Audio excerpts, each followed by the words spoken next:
തൃശൂർ മണികണ്ഠനാലിന് സമീപം വഴിയാത്രക്കാരന്റെ തലയിൽ വലിയ ചില്ലു വീണു. കടയുടെ ചുവരിൽ പിടിപ്പിച്ചിരുന്ന വലിയ ഗ്ലാസാണ് വീണത്. ഗുരുതരമായി പരിക്കേറ്റ വഴിയാത്രക്കാരനെ ജില്ലാ ആശുപത്രിയിൽ പ്രവേശിപ്പിച്ചു. സൂരജ് സജി തൃശൂരിൽ നിന്ന് വിവരങ്ങളുമായി ചേരുന്നു. സൂരജ്, എങ്ങനെയായിരുന്നു ഈ അപകടം? ഇയാളുടെ ആരോഗ്യനില എങ്ങനെയാണ്? വേണു, ഈ നഗരത്തിന്റെ പല ഭാഗങ്ങളിലും പതിയിരിക്കുന്ന അപകടത്തിന്റെ ഈ നേർസാക്ഷ്യമാണ് ഇപ്പോൾ ഉണ്ടായിരിക്കുന്നത്. പലപ്പോഴും നമ്മൾ ഈ കാലപ്പഴക്കമുള്ള കെട്ടിടങ്ങൾ ശ്രദ്ധയിൽപ്പെടാറില്ല. അത്തരത്തിൽ തൃശൂർ നഗരത്തിൽ മണികണ്ഠനാലിന് സമീപം, മണികണ്ഠനാലിന് എതിർവശത്തുള്ള ഒരു കെട്ടിടമാണ്.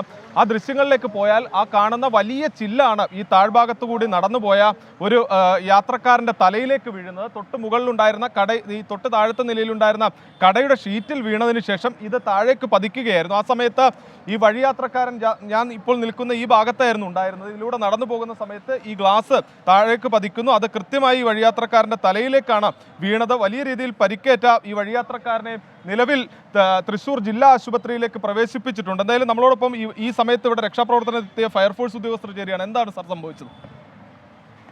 എന്തായിരുന്നു സംഭവിച്ചത്? അതായത് നമ്മൾക്കൊരു മെസ്സേജ് കിട്ടിയെന്ന് പറഞ്ഞാൽ ഇവിടുന്ന് ഒരു ഗ്ലാസ് വീണിട്ട് ഒരാൾക്ക് പരിക്ക് പറ്റിയെന്നുള്ള മെസ്സേജിലാണ് നമ്മൾ വന്നത്. നമ്മൾ വന്നപ്പോഴത്തേക്ക് ഇവിടെ ഈ അപ്പുറത്തെ കടക്കാർ പെട്ടെന്ന് അവരെ ഹോസ്പിറ്റലിലോട്ട് കൊണ്ടുപോയിട്ടുണ്ടായിരുന്നു. അയാളുടെ തലയ്ക്ക് അത്യാവശ്യം പരിക്കുണ്ടെന്നാണ് പറഞ്ഞത്. 6-7 സ്റ്റിച്ച് ഉണ്ടെന്നാണ് പറഞ്ഞത്. അപ്പോൾ തന്നെ നമ്മൾ ഇവിടെ വന്നപ്പോൾ നമ്മൾ 2 ഗ്ലാസ്സുകൾ അവിടെ വീഴാറായി ഇരിപ്പുണ്ടായിരുന്നു. നമ്മൾ ഈ സ്റ്റെപ്പ് വഴി അകത്ത് കയറിയിട്ട് ആ ഗ്ലാസ് നല്ല തിക്നെസ് ഉള്ള ഗ്ലാസ് ആയിരുന്നു. ആ ഗ്ലാസ് നമ്മൾ അപ്പം തന്നെ മാറ്റി അപകട ഭീഷണി തൽക്കാലം ഒഴിവാക്കിയിട്ടുണ്ട്. ഇപ്പോൾ അതിൻ്റെ ഓണറെ നമ്മൾ വിവരം അറിയിച്ചിട്ടുണ്ട്. അവർ വന്നിട്ട് ഈ ഗ്ലാസ് മൊത്തം റിമൂവ് ചെയ്യാൻ പറഞ്ഞിട്ടുണ്ട്. അതുവരെ ഈ കടകളെല്ലാം ക്ലോസ് ചെയ്യാനായിട്ട് നമ്മൾ ഇൻസ്ട്രക്ഷൻ കൊടുത്തിട്ടുണ്ട്. കടകളെല്ലാം അവർ ക്ലോസ് ചെയ്തു. അതുപോലെ തന്നെ നമ്മളവിടെ 2 ഇടത്തും നമ്മൾ ഫുട്പാത്ത് ക്ലോസ് ചെയ്തിട്ടുണ്ട്.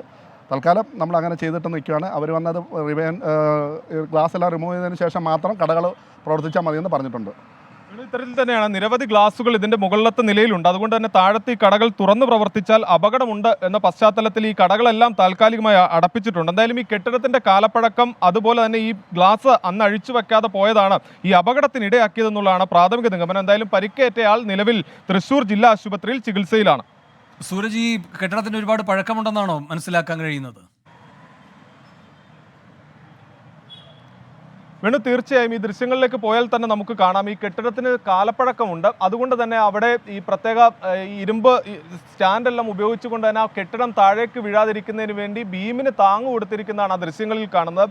അങ്ങനെ താങ്ങി നിർത്തിയ സമയത്ത് പോലും ഈ വലിയ ചില്ലു ഗ്ലാസുകൾ അഴിച്ചു വച്ചിരുന്നില്ല എന്നുള്ളത് തന്നെയാണ് ഈ അപകടത്തിന് ഇടയാക്കിയിരിക്കുന്നത്. പല ഭാഗങ്ങളിലും, അതായത് ഒരു 20 മീറ്ററിലധികം ദൂരത്തിലാണ് ഈ ഗ്ലാസുകൾ ഇരിക്കുന്നത്. പലപ്പോഴും ഇത് താഴേക്ക് വീഴാനുള്ള അപകടം ഉണ്ടായിരുന്നു. പക്ഷേ അത് അഴിച്ചു വെക്കാതെ പോയതാണ് ഈ കാൽനടക്കാരന്റെ തലയിലേക്ക് ഈ ഗ്ലാസ് വീഴുന്നതിന് കാരണമായത്. പ്രത്യേകിച്ച് ഈ മഴ കൂടി കനത്തതോടുകൂടി ഇത് തടിയിലാണ് ഈ ഗ്ലാസ് പിടിപ്പിച്ചിരുന്നത്. അതെല്ലാം ദ്രവിച്ചു നിൽക്കുന്ന ഒരു സാഹചര്യമാണ്.